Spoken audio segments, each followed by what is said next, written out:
Vamos lá, resumão da rodada. Vamos embora, resumão Betano. Uma rodada boa, né? A gente ganhou, a rodada é boa. No meio do campeonato é tudo assim. A gente ganhou, a rodada é boa, a gente perdeu, a rodada é ruim. É óbvio, você sabe que não é básico assim aqui no Raiz Tricolor, né? Eu sou Gabriel Amaral, sou jornalista por formação, sou tricolor de coração. Não esquece de deixar um like aqui embaixo, beleza? Pra dar aquela moral pra gente, de se inscrever aqui no Raiz Tricolor também, que isso ajuda bastante. E, claro, aqui embaixo, no primeiro comentário fixado, vai ter o link para você se cadastrar lá na Betano. Aproveita, as odds deles são muito boas, né? A Betano, uma casa de apostas esportivas que patrocina o Fluminense também, né? O patrocinador master do Fluminense, e que você pode aproveitar com odds muito legais. Nesse final de semana, para quem acompanha o canal 20, né? Sabe que eu e o Fio, a gente sempre faz apostas... faz uma aposta básica que é na vitória do Fluminense. Vitória do Fluminense, simples. E a gente bateu mais uma vez, né? A vitória do Fluminense bateu mais uma vez. Beleza? Link daqui embaixo. Você se cadastra, usa o cupom Raiz Tricolor por lá também. Que se dá uma moral boa pra gente daqui. Vamos embora pro resumão da rodada, né? Temos que ir adiantar, já que nessa segunda-feira eu vou para a Argentina. Vou na manhã desta segunda-feira para a Argentina. Bem, Fluminense, lembrando, né? Eu ignoro o jogo da segunda-feira, a não ser que o Fluminense jogue na segunda-feira ou que seja um jogo importantíssimo, né? Por isso, Flamengo e Vasco, na verdade é Vasco e Flamengo, não será um dos jogos abordados aqui nesse resumão da rodada, beleza? Acontece nessa segunda-feira no Maracanã. Mas Fortaleza e Bahia aconteceu no sábado e, bem, é um jogo, eu vi muito pouco, eu tava fazendo live no momento em que rolou Fortaleza e Bahia. Não tava assistindo a partida, então, né? Jogo na Arena Castelão. O Fortaleza não perdeu, mais uma vez. Segue com uma derrota. O único time que perdeu menos é o Palmeiras. Tá invicto ainda no campeonato. O Fortaleza não perdeu, mas também não ganhou. Eu não vi o jogo, como eu falei, né? E achei interessante aqui do GE, que eles botam Tassiano, do Bahia, lamenta empate com Fortaleza. João Ricardo, que é goleiro do Fortaleza, lamenta empate com o Bahia. Enfim, um jogo onde os dois lamentam empate, mas o Bahia vai conseguindo pontuar um pouco mais, não vou dizer um pouco mais, o Bahia, 2 vitórias, 2 empates, 5 derrotas, né? O Bahia perdeu muito no campeonato. E o Fortaleza segue, cara, assim, isso acho que é um elogio ao Fortaleza, tá se tornando normal ver o Fortaleza em 8º, em 7º, em 5º. Isso não era normal você ver um time do Nordeste aqui. É a 3ª temporada seguida que o Fortaleza não desce do G10, né? Enfim, um empate. Esse empate pra gente, considerando Libertadores e futuro, assim, é bom, né? Cruzeiro e Galo. Esse daqui... assim, primeiro, desculpa. Desculpa, Rafael Cabral, goleiraço. Não dá pra tomar um gol de falta de onde ele tomou o gol. Eu não vou botar o vídeo aqui, obviamente, que eu não sou maluco, mas olha de onde foi a falta. Olha de onde foi a falta, cara. Quem tá vendo aí na tela tá percebendo. A falta era, sei lá, a 5 metros do círculo central. Ele não botou barreira e tomou o gol. E foi o gol que decidiu a partida. Atlético Mineiro 1-0 no Cruzeiro. O Cruzeiro teve 2 gols anulados, bem anulados, né? Pelo VAR. Na verdade, os gols foram anulados no campo e o VAR anulou, né? Corroborou depois. Também tava fazendo live, né, na hora desse jogo. O Galo, aí até me marcaram lá no grupo do WhatsApp falando, pô, Gabriel zicou o Galo agora 17 pontos, 0 vice-líder, né, até aquele momento. Eu falei, não, cara, assim, no início da temporada, o Atlético tá até pontuando mais do que eu imaginava, mas tá com risco de perder o Alan, inclusive, né, Alan que não jogou nessa partida.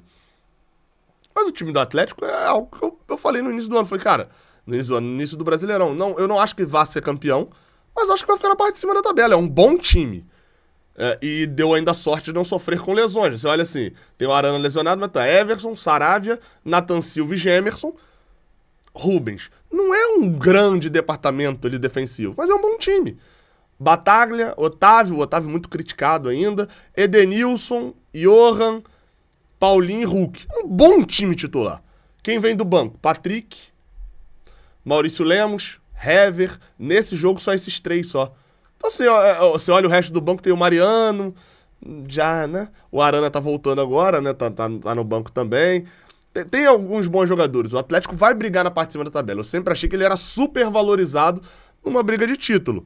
Se você olhar agora, o Brasileirão ele começa a ter um desenho um pouco mais real, talvez, do que a gente vai ver no final do ano. Se você pegar os 9 primeiros, eu vou botar até o Flamengo aqui, eu diria que com certeza 5 ou 6 desses 9 primeiros estarão entre os 9 primeiros no final do campeonato. Talvez até mais, na verdade. Com certeza 5 ou 6.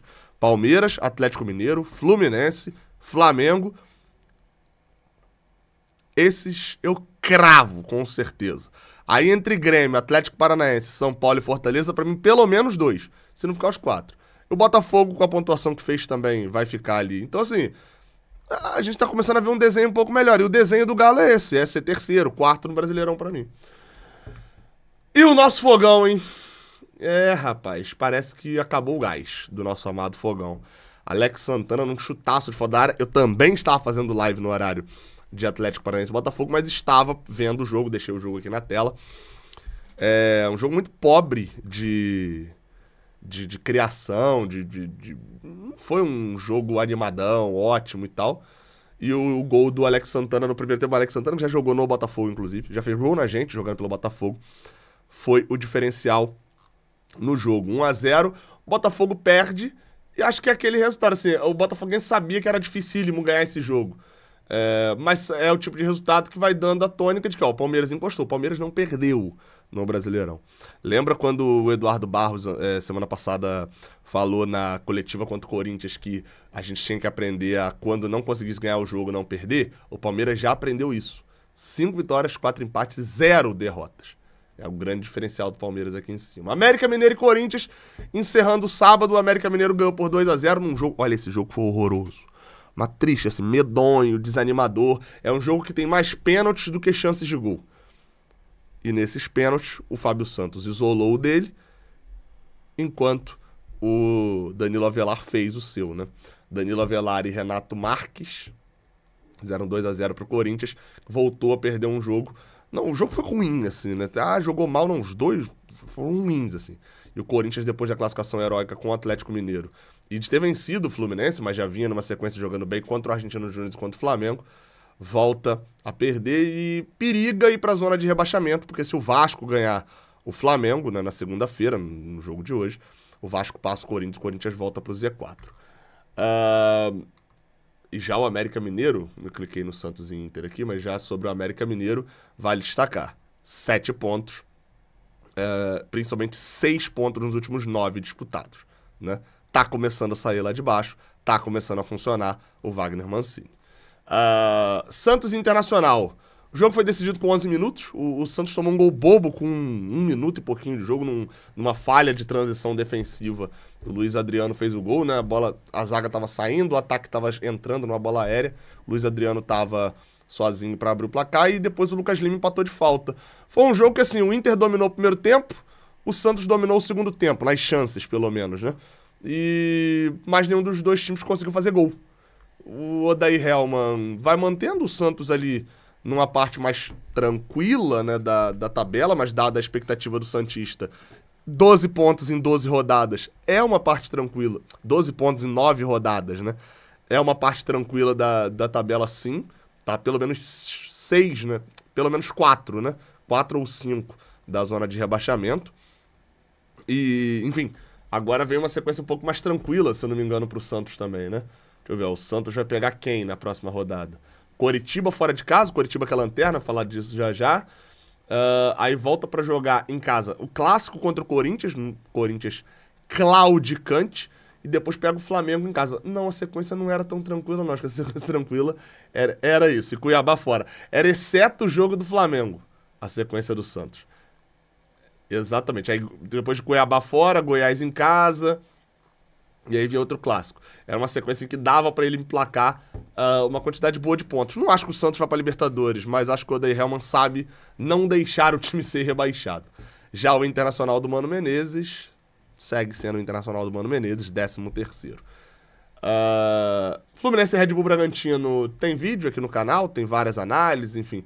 Então não vou comentar muito aqui, mas uma vitória importantíssima pra isso daqui, ó. Quebrar a sequência ruim e voltar a ficar na parte alta da tabela. O Fluminense reforçando também a sua força como mandante, Isso é importante também. No Brasileirão até agora, o Fluminense, como mandante, ganhou o Atlético Paranaense, ganhou o Cuiabá, empatou com o Vasco e ganhou o... Gente, subindo a cabeça que a gente enfrentou agora. O Red Bull Bragantino. E é importante fazer esse saldo, né? O Fluminense está em quinto e ele tem atualmente 5 jogos fora e 4 em casa. Ah, mas foram clássicos. Sim, o clássico que foi no Maracanã foi mando do Fluminense e o outro clássico foi no Engenhão com 90-10 pro Botafogo. Então, assim, teve 2 clássicos aí, um fora e em casa, mas independente disso, o Fluminense fecha essa primeira parte, vai fechar contra o Goiás com 6 fora e 4 em casa. Querendo ou não, isso faz diferença, né? O Fluminense está conseguindo uma pontuação lá em cima com uma vantagem de ter jogado mais jogos, uma desvantagem, né? De ter jogado mais jogos fora de casa do que em casa. Espero que feche com 19 pontos essas primeiras rodadas, enfrentando o Goiás na semana que vem. Mas nessa rodada, quem enfrentou o Goiás foi o Cuiabá. Um jogo pobríssimo do Goiás. Eu não vi esse jogo, tava voltando para casa, vi uns pedacinhos, né? Depois do jogo entre Fluminense e Red Bull Bragantino. Daverson decidiu, o Cuiabá ganhou, Tadeu teve que salvar algumas vezes o Goiás, o famoso goleiro milagreiro, numa partida muito ruim, né? Como eu falei, da equipe goiana. O Goiás e o Coritiba vão cada vez mais tomando forma de rebaixamento. E aí vão sobrando 2 vagas. O Goiás pode ainda arrancar para ponto? Pode arrancar, tava arrancando ponto do São Paulo, mas enfim, vejo uma equipe com pouquíssimos recursos de qualidade para poder vencer jogos, assim como o Coritiba também. Você pega um Vasco, vai achar ali um jogo que o PEC vai decidir, Pedro Raul toca lá na bola, sai gol, alguma coisa assim, acha um outro recurso para fazer gol. América Mineiro, uma força coletiva grande também. Aí esse Corinthians não preciso nem falar. Bahia, perdeu o Biel agora também, né? Mas enfim, o Cuiabá acha um time melhor do que a pontuação que tem. Enfim, você vai vendo alguns... O Goiás e o Coritiba eu não consigo ver nada desses times para decidir. Inclusive, o Coritiba, só o Aleph Manga. E se vocês forem ver o gol do Aleph Manga, vocês percebem o que foi Palmeiras e Coritiba. Assim, a partidaça do Rony, Dudu jogando bem também, mas principalmente o Rony, gol de cabeça, enfim. Palmeiras detonou o Coritiba com facilidade. Parecia que o Palmeiras, quando quis jogar, jogou e ganhou. E o Coritiba fez o gol numa lambança do Everton com o Luan, né? Com o zagueiro Luan. A única chance do Aleph Manga, que voltou, né? Depois de ter sido afastado pelo Coxa, voltou e, enfim, e não resolveu nada. Palmeiras é o único time que não perdeu no campeonato. Coritiba segue sendo o único time que não venceu no campeonato. Acho que se não tiver uma reação muito absurda do Coritiba nas próximas rodadas, a gente deve ver aquela virada de semestre que você já vislumbra o rebaixamento, né? Bem, e para poder fechar esse resumão da rodada, o Grêmio que ganhou o São Paulo por 2-1. O gol do São Paulo é um cruzamentaço do Caio Paulista. Uma ótima jogada do Caio Paulista. Mas o Grêmio virou com Cristaldo e Reinaldo. Cristaldo de pênalti. E o Reinaldo numa falha do Rafael também. O goleiro do São Paulo. 2 goleiros Rafaéis, que eu gosto. São bons goleiros. E falharam, né? O do Cruzeiro e o do São Paulo. Rafael Cabral. Mas, enfim, Dorival Júnior perde a segunda seguida. Já tinha tomado um 3-1 forte, quase sendo eliminado, tendo para os pênaltis contra o Sport no meio de semana. Agora perde de novo de virada contra o Grêmio, lá na arena do Grêmio. O Grêmio vai conseguindo subir. Não era um time que eu esperava estar em quarto aqui. Ganhou um outro, porque a galera depositava muito no Suárez. E, de fato, o Suárez deu, sei lá, 6 desses pontos aqui estão na conta do Suárez. Não diretamente, mas às vezes indiretamente também. E, enfim, num confronto de 2 times que estão dentro desse G9 ali que eu tô colocando, né? Dos 9 times que estão aqui na frente. Onde talvez, entre os 9, mais surpreendente, não só pela campanha, mas por estar aqui ao Botafogo, o Grêmio ganhou o São Paulo em casa. A se destacar, tá? Olhando a tabela. Primeiro, olhando a próxima rodada, que é quando a gente tem uma pausa. Um ótimo jogo entre Botafogo e Fortaleza, no Engenhão. É no sábado às 9 da noite, lembrando que a gente joga na próxima semana, no domingo, às 6h30 contra o Goiás. Ainda tem a se destacar também um jogo, não é daqueles jogaços e tal, mas o Corinthians e Cuiabá às 6h30 é muito interessante. vai estar valendo aqui, ó, vaga no Z4, etc. Enfim, tem que ver como é que vai ser o meio de semana da Libertadores do Corinthians, né? Botafogo e Fortaleza tem uma vida bem mais tranquila na Sul-Americana no meio da semana. O jogo de 11 horas do domingo entre América Mineiro e Atlético Paranaense é um jogo interessante também, né? O jogo vai ser no Mineirão, o América Mineiro vai mandar esse jogo no Mineirão. E o jogo das... tem um São Paulo e Palmeiras, né? É um clássico São Paulo e Palmeiras aqui. Flamengo e Grêmio, espero eu que com o Flamengo ainda atrás da gente, lembrando que nessa rodada o Flamengo, que tá em nono, pode ultrapassar o Fluminense, tá tudo muito embolado aqui nesse meio, né? Do Atlético Mineiro ao Flamengo, né? E se o Flamengo ganhar do Atlético Mineiro ao Fortaleza, a gente vai ter do terceiro ao nono um espaço de 3 pontos só, né? E com a vitória do Flamengo contra o Vasco, né? Se ela acontecer, eles passam o Fluminense, né? Porque aí eles vão empatar em vitórias, vão pelo menos empatar no saldo e vão passar nos gols marcados, e aí a gente cai para sexto. Mas se você olhar a tabela mesmo, ó, o Fluminense, com a vitória de hoje, ele foi a 16 e seria quinto, de hoje no caso domingo, né? Se ele não ganha o jogo, ele teria 13, estaria atrás do Flamengo, teria sido ultrapassado pelo Cruzeiro também, por causa do saldo, ultrapassado pelo Bragantino, que esse sim teria 16, ou seja, estaria em 11º, e ainda estaria olhando aqui pro Santos, pro Internacional, estaria olhando muito para trás. Hoje, na verdade, o Brasileirão tem 3 blocos. Botafogo e Palmeiras aqui olhando para a liderança, que já pode alternar de mãos na próxima semana. Um bloco que vai do Atlético Mineiro, como eu falei, até o Flamengo, mas que dá para estender até o Bragantino, que é os times estão pensando em Libertadores nesse momento. E aí, Santos, Internacional e Cuiabá, eu acho que estão com essa pontuação muito mais perto da parte de cima, mas olhando muito mais para baixo. E a verdade é que do Bahia para baixo tá todo mundo só pensando em rebaixamento nessas primeiras 9 rodadas. Gabriel, mas 9 rodadas é muito pouco. 1/4 do campeonato. Chegamos a 25% do campeonato. Tem que olhar, porque esses 25% influenciam muito de como a gente olha o reta final do Brasileirão depois. Beleza? Espero que a gente feche. Semana que vem a gente fecha a data FIFA, faz aquele balanção das 10 primeiras rodadas. E aí eu espero de verdade. Talvez a gente pode até fazer um vídeo aqui com surpresa e tal. Um negócio legal assim, né? O grande jogador desse primeiro quarto de campeonato aí com as 10 primeiras rodadas. Beleza? Tamo junto. Não esquece do like aqui embaixo. Tem outro vídeo aqui ainda, né? Estão saindo 2 vídeos na manhã da segunda-feira sobre a coletiva do Diniz e sobre o resumão da rodada. Tamo junto, até a próxima. Valeu.